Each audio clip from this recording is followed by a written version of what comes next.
Good morning, all. In previous lecture, we will discuss about DA and DBA. Here, data administrator and database administrator. Both are the person in the organization with a different, or we can say that slight different functionality. Clear? DA અને DBA છે આપણે quick revise કરી લઈએ. કોને DA કહેવાય, કોને DBA કહેવાય. Then the functionality and responsibility of DBA. Then we start today's topic. Clear? So પહેલા રિવાઇઝ કરી લઈએ. હું સ્લાઇડ છે શેર કરું છું.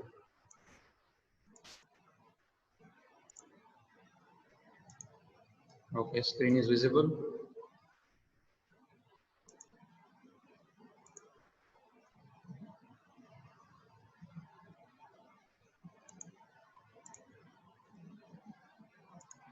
Okay. DA and DBA આપણે જોયું હતું. DA is a person in the organization who controls the data of the database.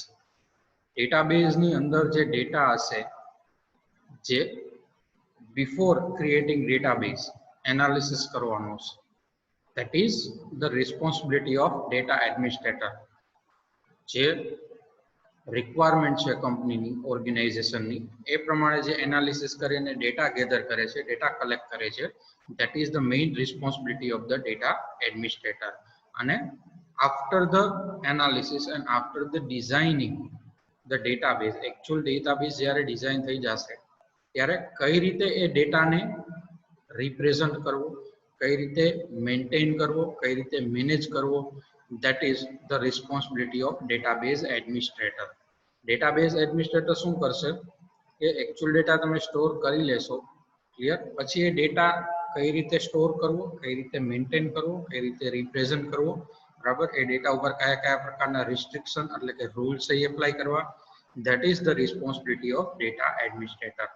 DA છે તો એ ટેકનિકલ પર્સન નહીં હોય તો પણ ચાલશે, that is needed business focus person. But DBA, the database administrator, say we require or company require the technical person as a post of, as in post of DBA, database administrator. Clear? Database નું knowledge હોય એવા person ને જ DBA ની post છે આપી શકે. DA છે એને only કઈ રીતે ડેટા કલેક્ટ કરવા છે અથવા તો એનાલિસિસ કઈ રીતે કરવું, ક્લિયર, કે કંપનીની રિક્વાયરમેન્ટ શું છે એનું નોલેજ હશે તો ચાલશે, ટેકનિકલ નોલેજ નહીં હોય તો ચાલશે. Clear? So that is the main difference between DA and DBA. But DBA is a person in organization connect with, or we can say that consult with many functionality and responsibility. DBA ની જવાબદારી ઘણી બધી હોય છે.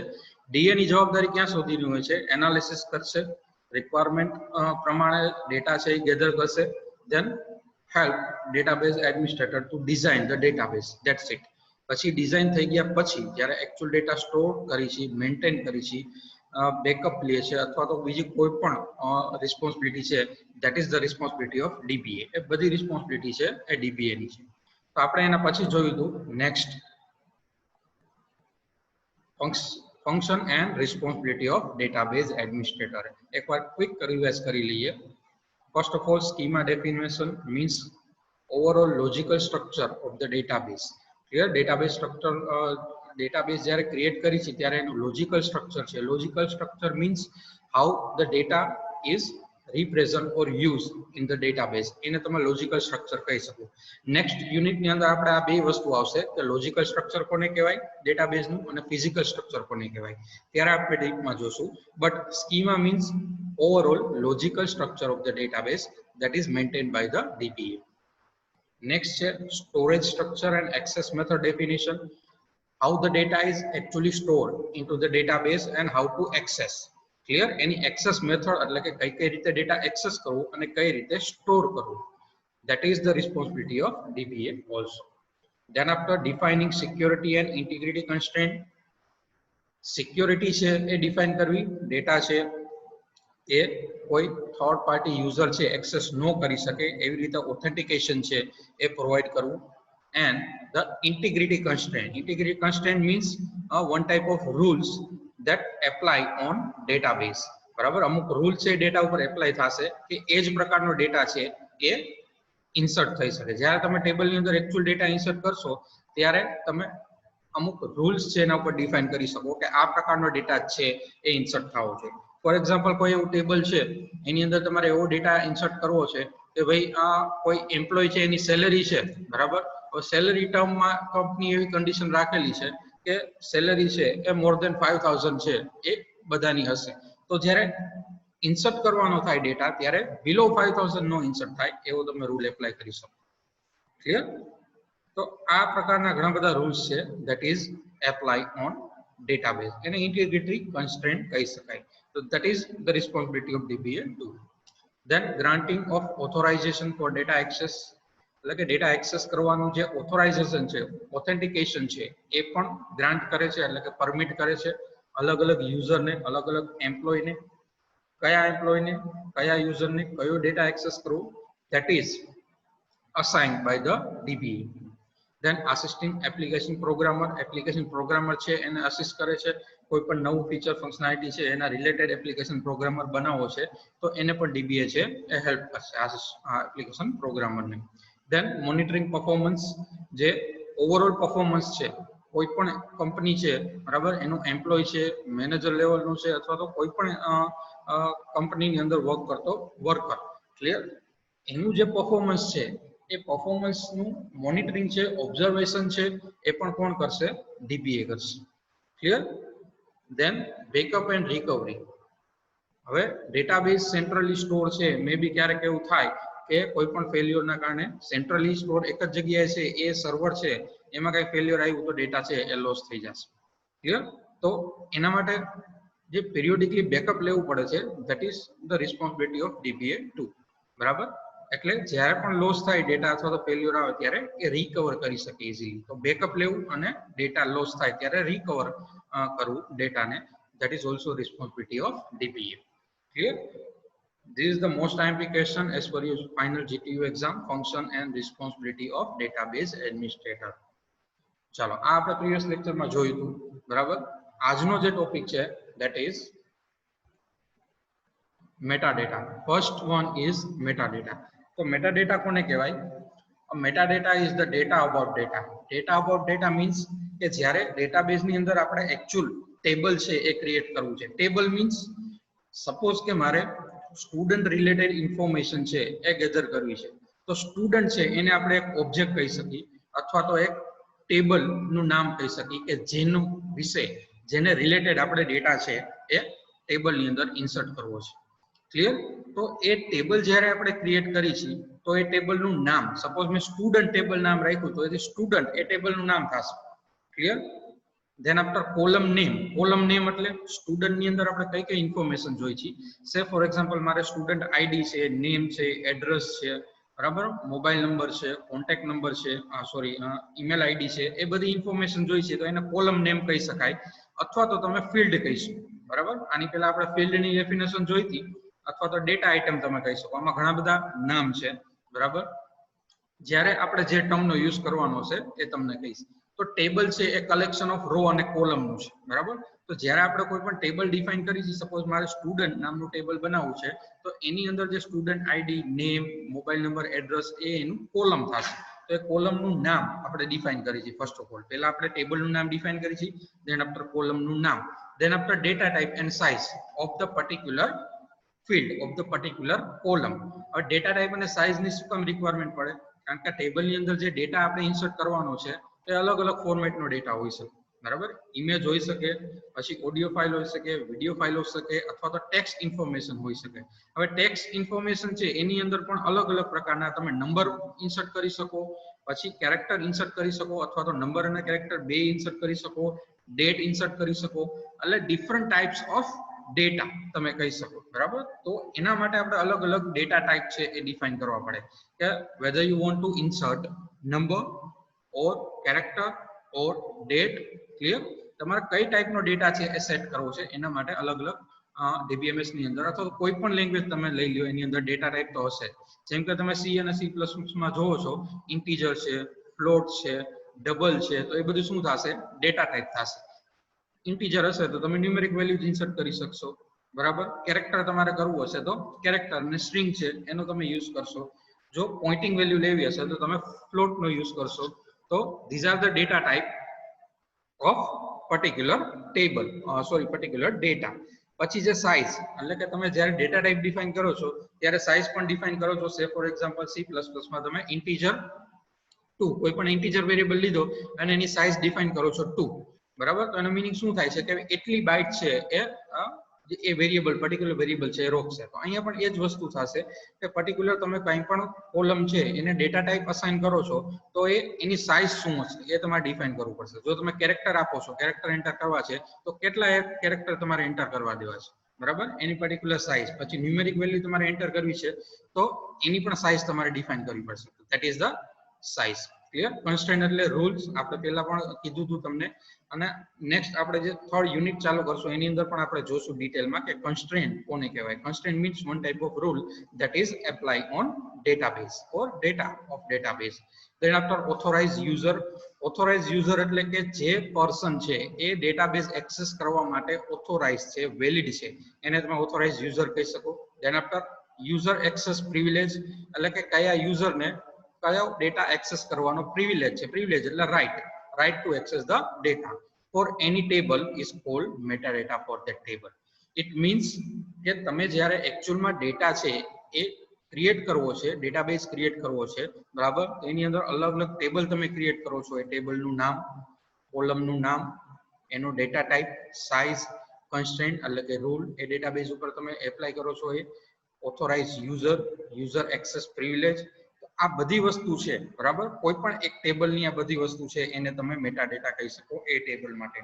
Clear. For that particular table you just call the metadata of that table. So the metadata is the data about data. Clear. Data about data means કે તમારે કોઈ data create કરવો છે એને રિલેટેડ જે ડેટા છે that is called metadata. Clear. એટલે કે ટેબલ ક્રિએટ કરવું છે એ ટેબલ રિલેટેડ જે ડેટા છે, ટેબલનું નામ, column name, data type, size, constraint, that is called metadata for that table. Clear. Metadata. Next term is system catalog. Now the system catalog is container for a metadata. It means કે તમે જે metadata create કરો છો, જ્યારે કોઈ પણ table create કરો છો એનું નામ, column name, data type, size અથવા તો કોઈ કન્સ્ટ્રેન્ટ ડિફાઇન કરો છો, એના ઉપર એક્સેસ પ્રિવિલેજ ડિફાઇન કરો છો, તો આ બધી છે વસ્તુ એ ક્યાંક સ્ટોર કરવી પડશે. ક્લિયર. તો એ સ્ટોર કરવા માટે એક DBMS છે એ સિસ્ટમ ક્રિએટેડ એક ટેબલ, ઇનબિલ્ટ એક ટેબલ છે એ ક્રિએટ કરે છે. આપણે નથી કરતા, બરાબર, યુઝર નથી કરતા. ઇનબિલ્ટ DBMS છે એક ટેબલ ક્રિએટ કરે છે. That table is system catalogue. Clear. કે જેની અંદર મેટાડેટા છે એ સ્ટોર થાય છે. ક્લિયર. મેટાડેટા મીન્સ કે જ્યારે પણ આપણે કંઈ પણ વસ્તુ છે ટેબલ ક્રિએટ કરી છે તો એ ટેબલ ક્રિએટ કઈ જગ્યાએ થશે. ક્લિયર. એના માટેનું જે ટેબલ છે, જે ઇનબિલ્ટ આપણે નવા ટેબલ ક્રિએટ કરી છે બાય ધ યુઝર જે ટેબલ ક્રિએટ કરશે, બરાબર, એના માટેનું જે મેટાડેટા છે એટલે કે આ બધી ડિટેલ, ટેબલનું નામ, કોલમનું નેમ, ડેટા ટાઈપ, સાઇઝ, એ વસ્તુ છે એ ક્યાંક સ્ટોર થશે. ક્લિયર. એના માટેનું જે ઇનબિલ્ટ ડેટાબેઝ બનેલું છે DBMS ની અંદર, that is system catalog. Clear. So we can say that a system catalog is a container for a metadata. It is system created database which is created by DBMS itself. Clear. DBMS automatic create કરશે અને એની અંદર શું store થશે system catalogue ની અંદર? Metadata. Clear. એટલે મેટાડેટાની જેટલી information છે એ બધી છે એ સિસ્ટમ કેટેલોગ ની અંદર સ્ટોર થશે.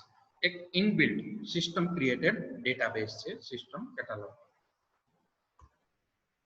ચલો, હવે અહીંયા તમને એક ટેબલ દેખાય છે, અકાઉન્ટ ટેબલ. સપોઝ કે અકાઉન્ટ ટેબલ છે એની અંદર 3 ફિલ્ડ છે, અકાઉન્ટ નંબર, બેલેન્સ અને બ્રાન્ચ. ક્લિયર. અને આ મેં વેલ્યુ ઇન્સર્ટ કરેલી છે. અકાઉન્ટ નંબર ની અંદર તમે A01, A02, A03 3 ઇન્ફોર્મેશન છે. એની સામે A01 નું બેલેન્સ 5000 છે અને એની બ્રાન્ચ છે SBI છે. એ જ રીતે A02 નું 8000 છે અને બ્રાન્ચ છે BOI. A03 અકાઉન્ટ એનું 12000 બેલેન્સ છે અને બ્રાન્ચ છે ICICI. ક્લિયર. તો આ મેં એકચ્યુઅલ ઇન્ફોર્મેશન છે એ ઇન્સર્ટ કરેલી છે અકાઉન્ટ નામના ટેબલમાં. તો તમે એને યુઝર ડેટા કહી શકો. ક્લિયર. હવે નેક્સ્ટ તમે જોવો છો કે અકાઉન્ટ નંબર છે એનો ટાઈપ એટલે કે ડેટા ટાઈપ છે એ કેરેક્ટર છે અને કેરેક્ટરની સાઇઝ હું ડિફાઇન કરું છું 3. પછી બેલેન્સ નામનું જે ડેટા ટાઈપ છે, બરાબર, આ બેલેન્સ નામનું જે ફિલ્ડ છે એનું ટાઈપ, ડેટા ટાઈપ હું ડિફાઇન કરું છું નંબર અને એની સાઇઝ આપું છું 9. એ જ રીતે બ્રાન્ચ છે એનું ડેટા ટાઈપ આપું છું varchar 2 અને સાઇઝ આપું છું 10. આ character number varchar 2 these are the data type of DBMS, data type of SQL. પણ આપણે આગળ જોશું, બરાબર? એ આગળના યુનિટમાં આવશે એટલે ખ્યાલ આવી જશે. પણ તમને બધાને ડેટા ટાઈપ તો ખ્યાલ જ છે શેના માટે યુઝ થાય છે, બરાબર? તમારે નંબર એડ કરવો હોય, કેરેક્ટર એડ કરવો હોય, ફ્લોટિંગ પોઈન્ટ વેલ્યુ એડ કરવી હોય, ડેટ એડ કરવી હોય, તો એના માટે અલગ અલગ તમારે ડેટા ટાઈપ છે આપવા પડશે. તો અહીંયા જે આ જે ટેબલ છે એના બધા ફિલ્ડ છે એનું ડેટા ટાઈપ અને સાઇઝ તમે ડિફાઇન કરો છો, that is called meta data of that particular table. Clear? હજી આમાં કઈ રૂલ એપ્લાય નથી કર્યા. જો રૂલ એપ્લાય કર્યા હોય કે મારે નલ વેલ્યુ ઇન્સર્ટ નો કરવા દેવી હોય, બરાબર, યુનિક ડેટા રાખવો હોય, અથવા તો મારે કોઈ પણ એક ટેબલનો રેફરન્સ બીજા ટેબલને આપવું હોય, તો એ બધા રૂલ પણ હું એપ્લાય કરી શકું. એ પણ તમે આની અંદર જોઈ શકો. એને પણ તમારે શું કહેવાય? Meta data. ક્લિયર? તો this is the simple difference between user data and meta data. અહીંયા એકચ્યુઅલ જે ડેટા તમે ઇન્સર્ટ કરો છો એને તમે યુઝર ડેટા કહી શકો, પણ એ જે ટેબલ ક્રિએટ કરેલું છે એ ટેબલનું નામ, એના ફિલ્ડના નામ, એનું ડેટા ટાઈપ, એની સાઇઝ, એને મેટા ડેટા કહેવાય. ક્લિયર? ચલો, next term is data dictionary. પહેલા હું એક્સપ્લેન કરી દઉં છું, પછી કાંઈ ડાઉટ હોય, બરાબર, તો કહેજો. ડેટા ડિક્શનરી કોને કહેવાય? Data dictionary, or we can say that data directory, is a file that contains metadata. Data dictionary is usually a part of system catalog that is generated for each database. હવે જ્યારે તમે કોઈ પણ table create કરો છો, બરાબર, એ ટેબલની બધી ઇન્ફોર્મેશન છે એ સિસ્ટમ ક્રિએટેડ જે ડેટાબેઝ છે, સિસ્ટમ કેટેલોગ, એમાં સ્ટોર થાય છે. Clear? But one file is automatically created when you created any database. Database create કરશો ત્યારે એક ફાઇલ છે ક્રિએટ થશે, and that file contains the metadata. Clear? A file તમે જે ક્રિએટ થાય છે ઓટોમેટિકલી, એની અંદર ટેબલનો ડેટા છે, બરાબર, ટેબલનું નામ છે, કોલમ નેમ છે, ડેટા ટાઈપ છે, સાઇઝ છે, કન્સ્ટ્રેન્ટ છે, એ બધું સ્ટોર થશે. Clear? And that file is store in the system catalogue database.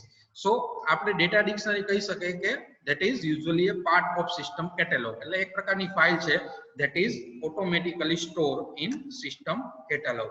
જેટલા ડેટાબેઝ તમે ક્રિએટ કરશો એટલા ડેટાબેઝ માટે એ ડેટા ડિક્શનરી છે, એ ફાઇલ છે, એ ક્રિએટ થશે. Clear? For each and every table, for each and every database. હવે ડેટા ડિક્શનરી છે તો એના અમુક કમ્પોનન્ટ્સ છે. These components are entity, attribute, relationship and key.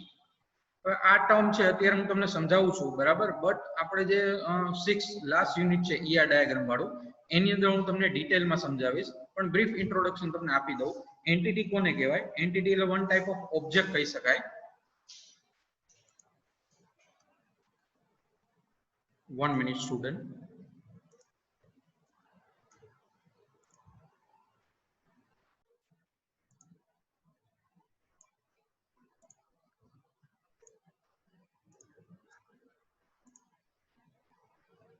Okay, screen is visible.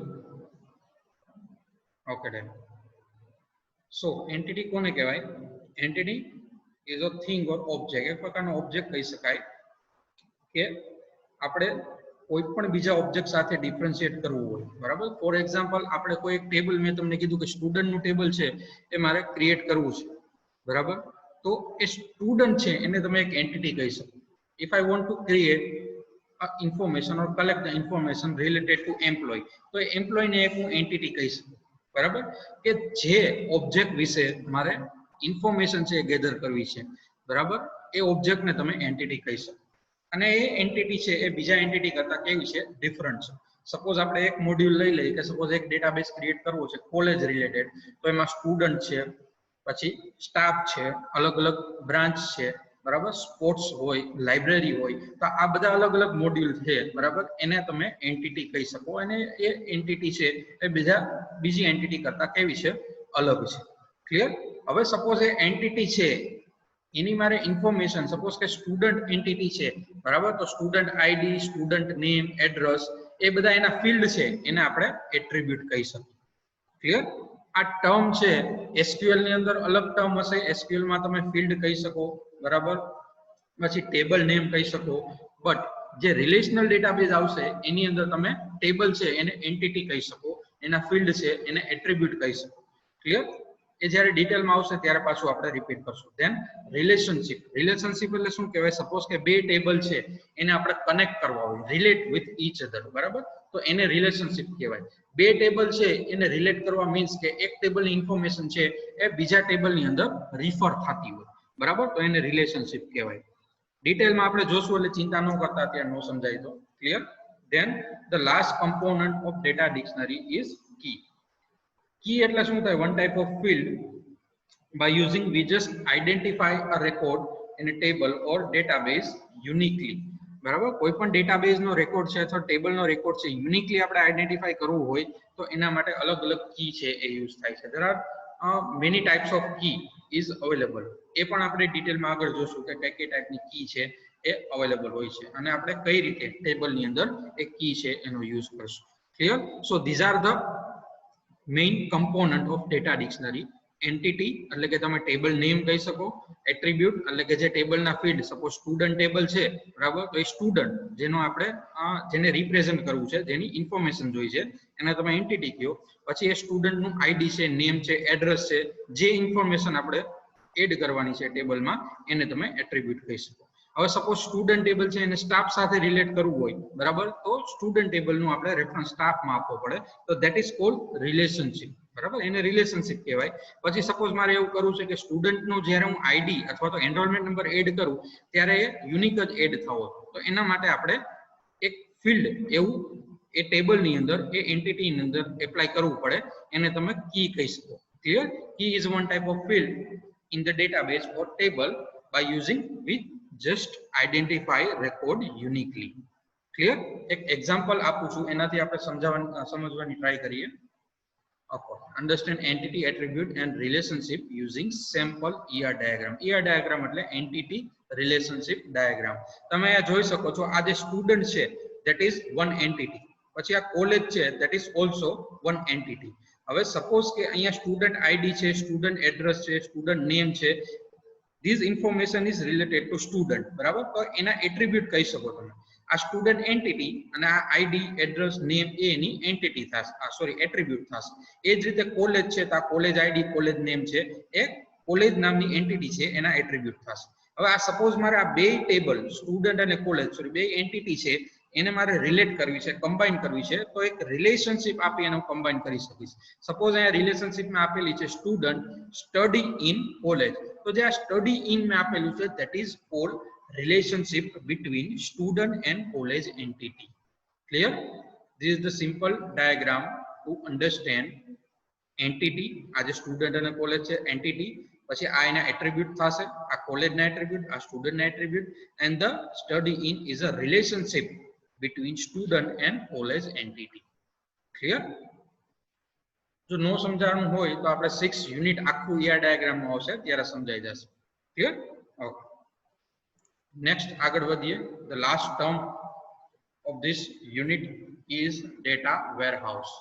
હવે ડેટા વેરહાઉસ એટલે થાય શું?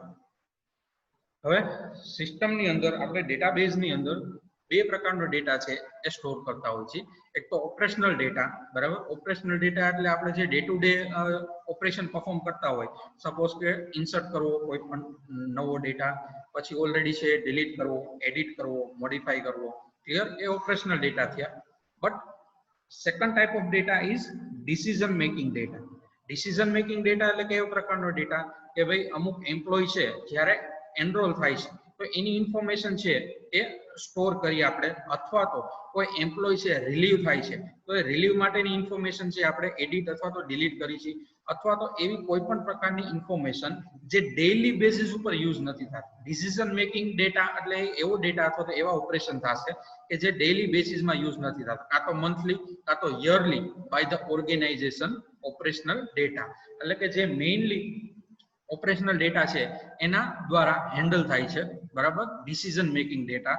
તો એને આપણે ડેટા વેરહાઉસ છે એ કહી શકીએ. ડેફિનેશન તમે આ રીતે દઈ શકો: a data warehouse is a decision support database that is maintained separately from the organization's operational database.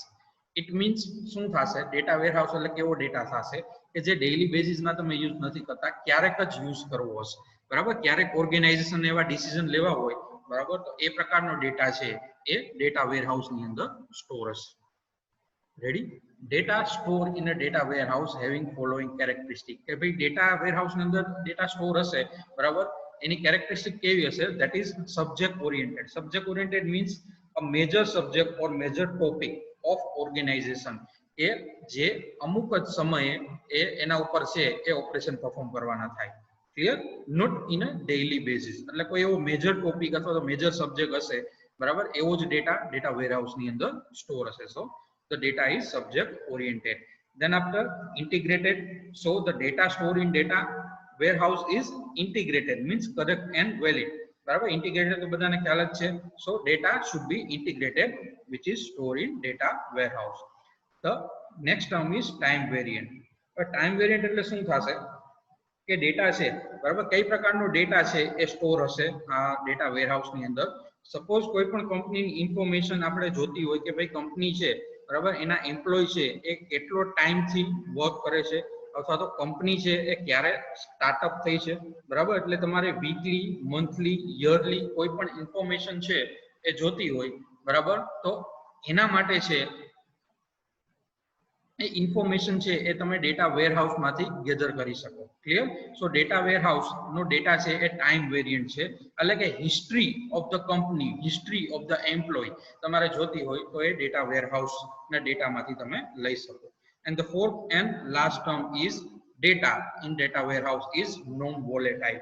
Non-volatile means you just not deleted or updated the data inside the data warehouse. Clear? Data warehouse ની અંદર store થયેલો data છે એ તમે delete નહીં કરી શકો અને update નહીં કરી શકો.